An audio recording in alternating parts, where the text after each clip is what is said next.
Hello नमस्कार, मी दीपाली। आज आपण गुरुपौर्णिमा स्पेशल एकदम मस्त असा आपल्याला गुळाचा कलाकंद घरी कसा करायचा ते बघणार आहोत। व्हिडिओ पूर्ण बघा आणि हो, याचा लॉंग व्हिडिओ की नाही मी चॅनलवर अपलोड केलेला आहे। तुम्ही टायटलला टच करून ते व्हिडिओ नक्की वॉच करा। तर आता तुम्ही बघू शकता, मी 1 लिटर दूध छान उकळून घेतलं, ते दूध फोडून घेतलं, परत त्यामध्ये मी छान गूळ मेल्ट करून ॲड केला। परत आपल्याला विलायची पावडर ॲड करायची। छान थोडं थिक झालं ना, तर त्यामध्ये आपल्याला 2 टेबलस्पून आपल्याला मिल्क पावडर ॲड करायचं। परत छान मिक्स करायचं। मिल्क पावडर छान मिक्स झालं ना, तर त्यामध्ये आपल्याला 2 टेबलस्पून आपल्याला तूप ॲड करायचं।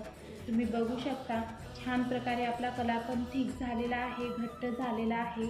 आता हे कलाकंद की नाही आपल्याला एका टीनमध्ये सेट होण्याकरता ठेवायचे। आता 30 मिनिट आपल्याला फ्रीजमध्ये ठेवायचे, फ्रीझरमध्ये नाही ठेवायचं। आता 30 मिनिटानंतर की नाही आपल्याला त्या टीनमधून ते कलाकंद बाहेर काढायचा।